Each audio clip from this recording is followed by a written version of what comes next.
Sou pequenino grão de areia, sou uma cinza de fogueira, transformada em verde ramo da videira verdadeira. Sem tua seiva não vivo, ó videira verdadeira. Olá, a graça e a paz do nosso Senhor e Salvador Jesus Cristo. Eu sou o pastor Maurício. Estamos estudando a Confissão de Fé de Westminster. Esse é o estudo 4. Nós estamos no capítulo 1 da Confissão de Fé, que tem por título da Escritura Sagrada. E nós vamos ver o parágrafo 4 e também o parágrafo 5 hoje.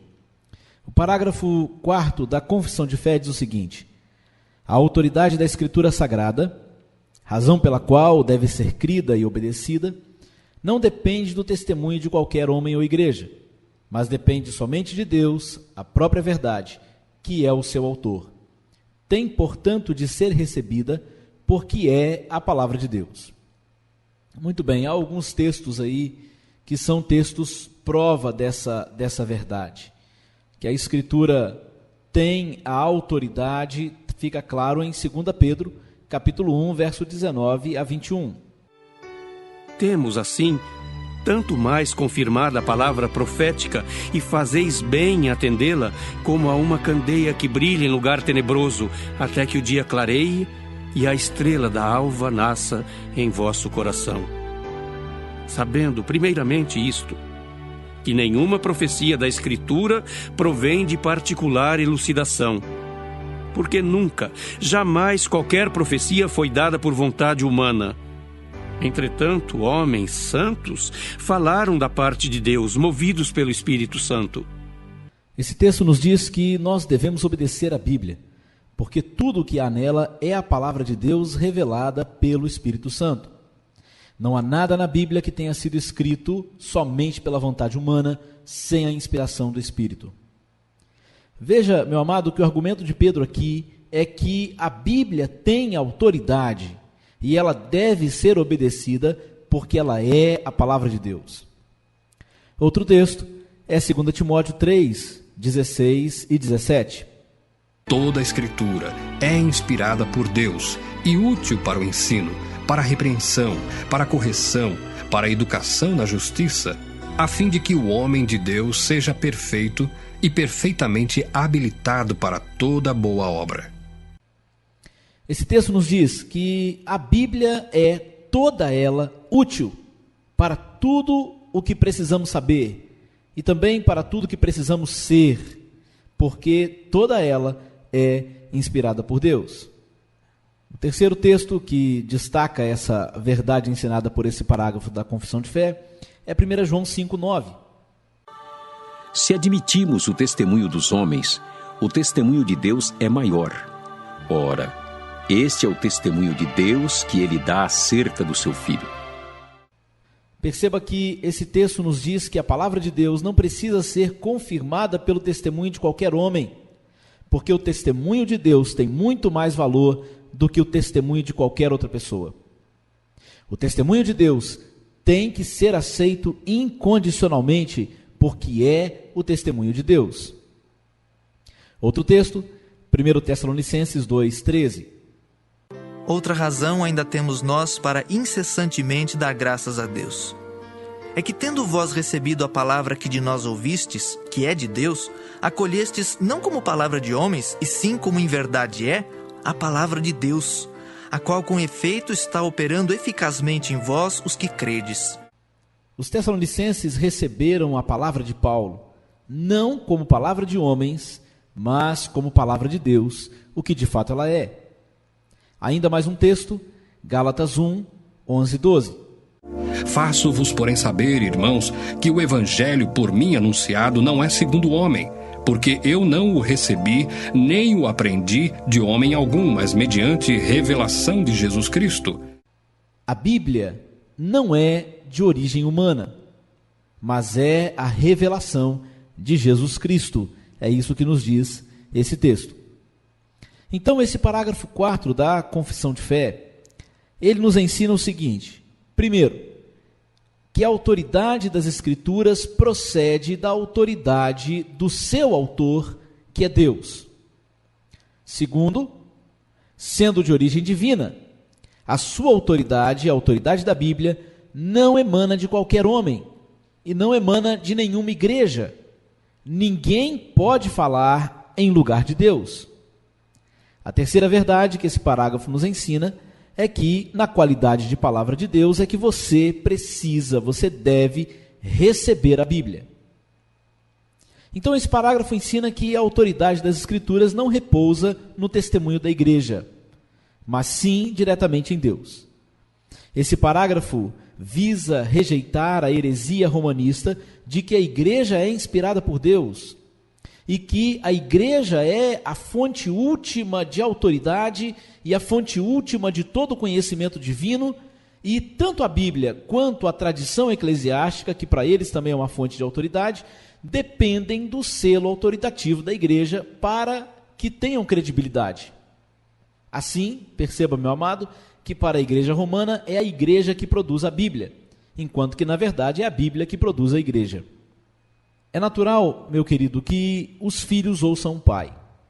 Assim, se você é um filho de Deus, você vai ouvir a voz do seu Pai Celestial, que fala a você pela sua palavra, a Escritura. O que é a Bíblia, então, para um cristão reformado? O cristão reformado é bibliocêntrico, ou seja, ele põe a Bíblia no centro, para ser cristocêntrico, ou seja, ter Cristo no centro. Então, o cristão reformado, ele é bibliocêntrico para ser cristocêntrico, pois Cristo é o centro da revelação bíblica. Quanto mais submisso às Escrituras, mais centralizado no Verbo, a palavra, o Deus encarnado. E quanto mais forte o vínculo do salvo com o Salvador, mais clara se torna para ele a revelação. As Escrituras apontam para Cristo, e Cristo ilumina e autentica verdadeiramente as Escrituras. O quinto parágrafo da confissão diz o seguinte: pelo testemunho da igreja, podemos ser movidos e incitados a um alto e reverente apreço da Escritura Sagrada. A suprema excelência do seu conteúdo e eficácia de sua doutrina, a majestade do seu estilo, a harmonia de todas as suas partes, o escopo do seu todo, que é dar a Deus toda a glória, a plena revelação que faz do único meio de salvar-se o homem, as suas muitas outras excelências incomparáveis e completa perfeição, são argumentos pelos quais abundantemente se evidencia ser ela a palavra de Deus. Contudo, a nossa plena persuasão e certeza da sua infalível verdade e divina autoridade provém da operação interna do Espírito Santo, que pela palavra e com a palavra testifica em nossos corações. Muito bem, há alguns textos também que são textos prova dessa verdade que nós vimos ensinada nesse parágrafo. O primeiro texto é 1 Timóteo 3,15. Para que, se eu tardar, fique ciente de como se deve proceder na casa de Deus, que é a igreja do Deus vivo, coluna e baluarte da verdade. Perceba que a igreja do Senhor Jesus é a coluna e baluarte da verdade. Ou seja, a igreja proclama e exalta a palavra de Deus, que é a verdade. Então a igreja, de fato, ela move o coração das pessoas, ela incita as pessoas a que elas tenham um alto e reverente apreço pela Escritura Sagrada, porque a igreja é a coluna e baluarte da verdade. Segundo texto, 1 João 2, 20 e 27. E vós possuís unção que vem do Santo, e todos tendes conhecimento. Quanto a vós outros, a unção que dele recebestes permanece em vós, e não tendes necessidade de que alguém vos ensine, mas, como a sua unção vos ensina a respeito de todas as coisas, e é verdadeira e não é falsa, permanecei nele, como também ela vos ensinou. Todo cristão recebeu a unção, diz João, a unção que o conduz ao conhecimento da verdade, ou seja, o Espírito Santo ilumina o nosso entendimento para que possamos apreciar e para que possamos assimilar as verdades reveladas na palavra. Próximo texto, João 16, 13 e 14. E vós possuís unção que vem do Santo, e todos tendes conhecimento. Quanto a vós outros, a unção que dele recebestes permanece em vós, e não tendes necessidade de que alguém vos ensine, mas, como a sua unção vos ensina a respeito de todas as coisas, e é verdadeira e não é falsa, permanecei nele, como também ela vos ensinou. O Espírito Santo nos guia à verdade, e o Espírito Santo faz a verdade conhecida a nós. É isso que esse texto está dizendo. O próximo texto, 1 Coríntios 2, verso 10 ao verso 12. Mas Deus nos revelou pelo Espírito, porque o Espírito a todas as coisas perscruta, até mesmo as profundezas de Deus. Porque qual dos homens sabe as coisas do homem, senão seu próprio Espírito que nele está? Assim também as coisas de Deus, ninguém as conhece, senão o Espírito de Deus. Ora, nós não temos recebido o Espírito do mundo, e sim o Espírito que vem de Deus, para que conheçamos o que por Deus nos foi dado gratuitamente. Você conseguiu perceber que esse texto está dizendo que somente o Espírito Santo pode nos trazer uma revelação da parte de Deus? Porque somente o Espírito Santo conhece os pensamentos de Deus. Deus nos deu uma revelação de si mesmo na palavra por meio do Espírito. E Deus nos deu o Espírito Santo, que nos ajuda a entender as coisas reveladas na sua palavra. Você pode ver também aí os versos 14 e o verso 15, a primeira parte do verso 15. Então, esse quinto parágrafo da confissão trata sobre como sabemos que a Bíblia é a palavra de Deus. Como nós sabemos que a Bíblia é a palavra de Deus? Então, esse parágrafo nos ensina o seguinte: primeiro, o testemunho da igreja a respeito das Escrituras atesta que ela é a palavra de Deus, incita e move os seus membros ao estudo das Escrituras. Segunda verdade que esse parágrafo ensina, as próprias Escrituras acrescentam muitas evidências de que elas são, de fato, de origem divina. Então a igreja proclama as virtudes da palavra, desperta nos membros, ou procura despertar nos membros o interesse pela palavra. Mas quando você vai à palavra, você percebe que ela mesma apresenta muitíssimas evidências de que ela é a palavra de Deus, de que ela é de origem divina. A terceira verdade que esse parágrafo ensina é que, apesar de tudo isso, nós somente chegamos a saber que a Bíblia é a palavra de Deus pelo testemunho interno do Espírito Santo, que age em nós por meio das Escrituras. Então, nós só chegamos a saber que a Bíblia é de fato a palavra de Deus, porque o Espírito Santo testemunha internamente no nosso coração, mostrando que a Bíblia é a palavra de Deus. Ele age em nós por meio das Escrituras, mostrando, confirmando, iluminando, testificando que esse livro que nós temos em mão é a palavra de Deus. O testemunho da igreja, então, é importante. Da mesma forma como seria importante o testemunho de um súdito de um reino que viesse testemunhar, testificar de que alguém é filho do rei e que alguém é o legítimo herdeiro da coroa. Então ele poderia dar o seu testemunho para mostrar que aquele indivíduo é o legítimo herdeiro da coroa. Mas não é o testemunho desse súdito que dá autoridade ao herdeiro. Esse testemunho do súdito apenas chama a atenção para a realidade de que ele é o herdeiro e, como tal, ele tem essa autoridade. O testemunho da igreja, então, é importante para que seja despertado em nós o interesse reverente pelas Sagradas Escrituras. Mas ainda que esse testemunho seja importante, ele não é essencial e ele não é indispensável por duas razões. Primeiro, porque a Bíblia contém muitas evidências internas que provam que ela é de fato a palavra de Deus. Que evidências são essas? Nós podemos apresentar algumas que o parágrafo menciona. Primeiro, a suprema excelência do seu conteúdo e a majestade do seu estilo. Meu amado, não existe nenhum livro como a Bíblia em termos de beleza e também em termos de grandeza de conteúdo. Que conteúdo excelente tem a Sagrada Escritura! Não há nada lá dentro da Escritura que a desabone em nada. Não há nada lá que poderia ser melhorado. E nenhum homem poderia inventar uma história como a história da redenção que é narrada nas Escrituras. Nenhum homem poderia contar essa história com mais beleza do que as Escrituras o fazem. A segunda prova interna da Escritura de que ela é a palavra de Deus é a eficácia de sua doutrina.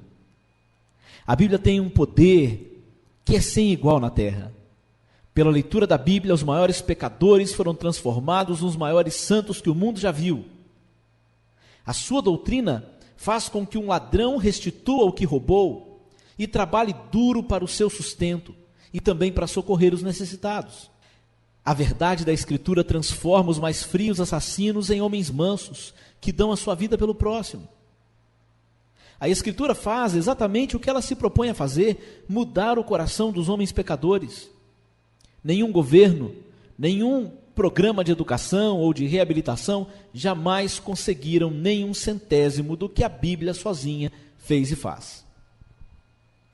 Outra prova interna de que a Escritura é a palavra de Deus é a harmonia de todas as suas partes e a plena revelação que ela faz do único meio de salvar-se o homem.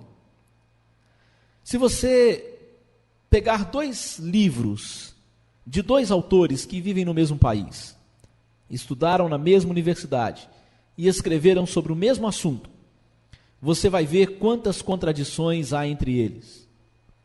Na verdade, muitas vezes um autor contradiz a si mesmo nos seus próprios escritos. Mas o mais impressionante na palavra de Deus é que nela você não vai encontrar nenhuma contradição. Apesar dos muitos ataques que a Bíblia tem sofrido e sofreu no decorrer de todos os séculos, jamais alguém conseguiu provar que um autor bíblico contradisse algo que outro autor bíblico disse. Ela foi escrita por cerca de 40 autores. Preste atenção nisso. A Bíblia foi escrita por cerca de 40 autores diferentes, que viveram em épocas diferentes, em culturas diferentes, em países diferentes. Mais de 1.600 anos separam o primeiro escritor da Bíblia, que é Moisés, do último, que é o apóstolo João, escrevendo na ilha de Patmos. E apesar disso, não há na Bíblia a mais leve contradição. Pelo contrário, toda a Escritura conta uma mesma história. É impressionante o paralelo que existe entre o Gênesis e o Apocalipse. É impressionante ver como uma mesma história, a história da redenção, começa a ser contada em Gênesis, continua a ser contada por todo o Antigo Testamento, por todo o Novo Testamento, e encontra o seu clímax, seu ponto alto na cruz de Cristo que havia sido predita, prevista, anunciada em todo o Antigo Testamento. E encontra também o seu desfecho final no último livro, que é o Apocalipse. Apesar dos seus muitos autores humanos, a Bíblia não é uma colcha de retalhos. A Bíblia não é uma coleção de livros independentes, mas a Bíblia é uma maravilhosa unidade. E isso mostra que ela tem um autor divino que se revelou ao homem no decorrer das eras. A última prova interna de que a Bíblia é a palavra de Deus, é inspirada por Deus, é o escopo do seu todo, que é dar a Deus toda a glória. A Escritura tem um tema central, um assunto central, que é dar glória a Deus, toda a glória a Deus. Todos os livros da Bíblia servem a um único e a um mesmo propósito, glorificar a Deus. Se a Bíblia fosse um livro tão somente humano, é natural nós esperarmos que houvesse nela alguma glória para o homem, que ela desse glória ao homem. Mas a mensagem do seu todo, que é dar a Deus toda a glória, prova ser ela a palavra de Deus. Nós estamos vendo então que o testemunho da igreja é importante para que seja despertado em nós um interesse reverente pelas Escrituras Sagradas. Mas, como já dissemos, ainda que esse testemunho seja importante, ele não é essencial, não é indispensável por 2 razões. Nós vimos a primeira, porque a Bíblia mesmo contém muitas evidências internas que provam que ela é de fato a palavra de Deus. E agora nós veremos a segunda razão, é que apesar do testemunho da igreja e da excelência do conteúdo das Escrituras, nós somente somos plenamente convencidos de que ela é a palavra de Deus e só chegamos a ter a certeza de que ela é a infalível verdade e que só ela tem a divina autoridade quando o Espírito Santo de Deus opera em nós, testificando em nossos corações pela palavra e com a palavra. Essa verdade é ensinada claramente nos seguintes textos da palavra de Deus. 1 João 2, 20 e 27. João 16, 13 e 14. 1 Coríntios 2, 10 a 12. Muito bem, vamos ver então algumas aplicações do que nós aprendemos hoje nesse estudo. Perceba e creia, meu amado, que a Bíblia é a única palavra de Deus e que ela é a autoridade suprema em matéria de fé, ou seja, aquilo que precisamos crer, e em matéria de prática, ou seja, como nós precisamos viver. Por isso nós dizemos e repetimos que a Bíblia é a única regra de fé e prática, é a nossa única regra de fé e prática. Só ela pode determinar em que devemos crer, e só ela pode determinar como nós devemos viver. Assim sendo, então, nós precisamos rejeitar aquela doutrina romanista de que Deus fala não somente pela Bíblia, mas também pela tradição da igreja e pelo magistério eclesiástico, especialmente pela pessoa do Papa. Nós precisamos rejeitar a doutrina romanista de que Deus fala fora das Escrituras. A doutrina da infalibilidade papal, que ensina que Deus fala hoje pelo Papa, essa doutrina rouba a autoridade da Bíblia, a autoridade da Sagrada Escritura. Várias das doutrinas romanistas não apenas não recebem nenhum apoio da palavra de Deus, como são condenadas pela Bíblia. Mas apesar disso, como a igreja romana tem a tradição, como a igreja romana tem o magistério, e como a igreja romana tem a palavra do Papa como a palavra de Deus infalível, essas coisas são ensinadas pela igreja aos seus seguidores. Várias das doutrinas romanistas não apenas não recebem nenhum apoio da palavra de Deus, como são condenados pela Bíblia.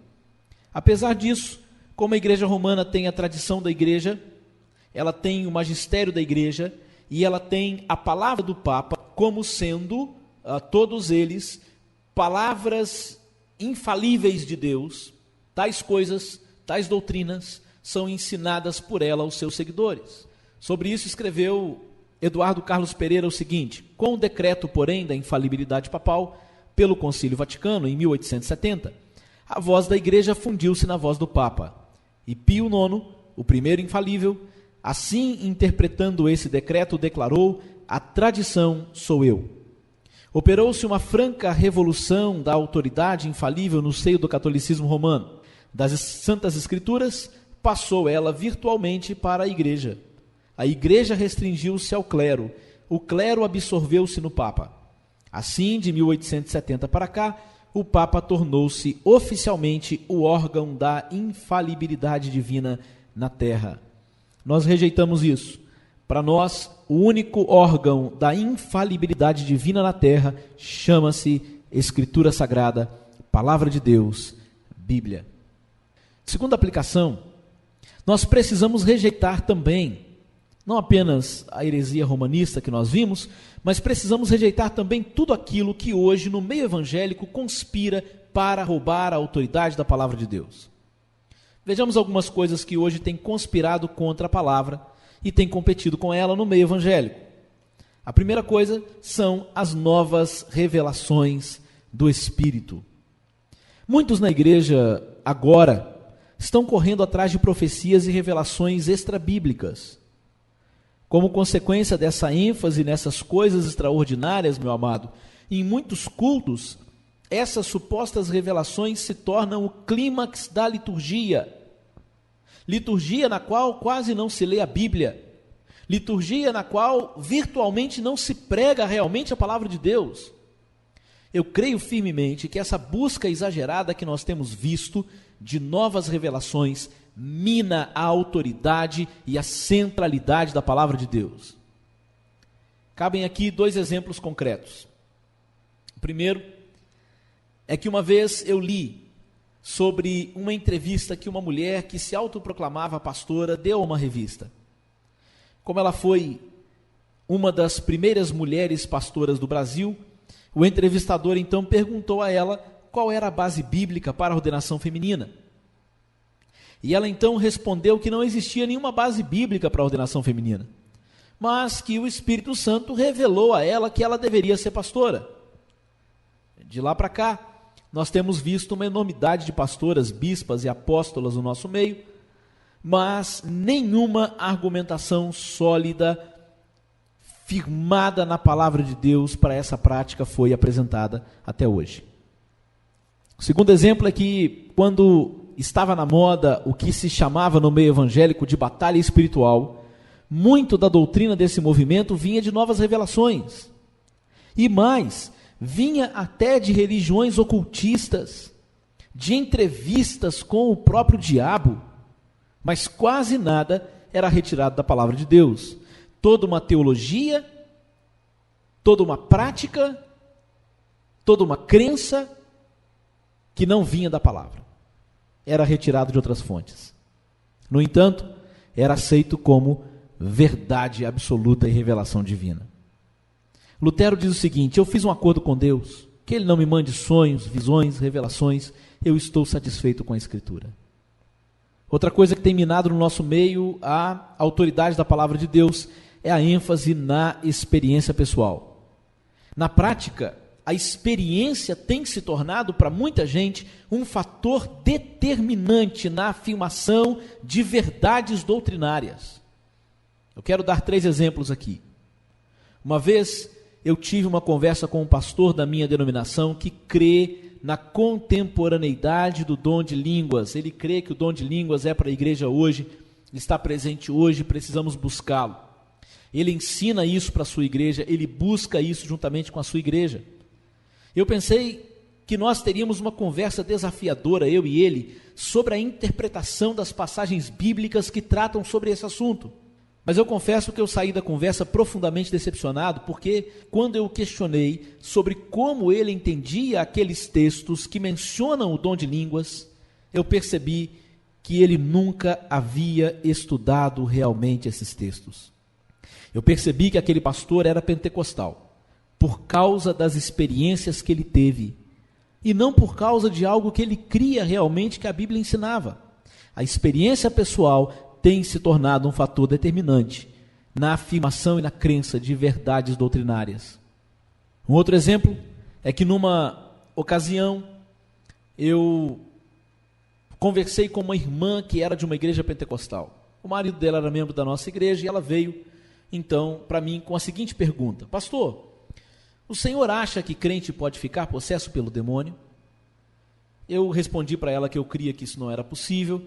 Eu apresentei os textos bíblicos que eu creio que ensinam que isso não é possível. Expliquei esses textos para ela. Quando eu terminei a minha exposição, ela disse o seguinte: ah, pastor, o senhor não acredita porque o senhor nunca viu. No dia em que o senhor tiver uma experiência, como eu tive na minha igreja, de ver crentes endemoniados, o senhor vai acreditar também. Aquela mulher cria que crentes podem ser possuídos por demônios simplesmente porque ela fazia parte de uma igreja na qual ela via, abre aspas, muitos crentes ficarem endemoniados no culto, fecha aspas. E aquela mulher nem se importava com o que a Bíblia tinha a dizer sobre isso. Mais uma vez, a experiência pessoal tem se tornado um fator determinante na crença em verdades, entre aspas, doutrinárias. O último exemplo mostra como isso tem se tornado uma norma geral na igreja atual.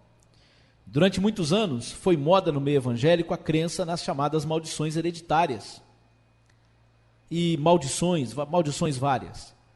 Um livro que se tornou o manual desse assunto foi o livro Bênção e Maldição, do pastor Jorge Linhares. Esse livro, que é um livro que se propõe a provar que as maldições são verdadeiras, ele se baseia principalmente em experiências de pessoas que foram amaldiçoadas, entre aspas.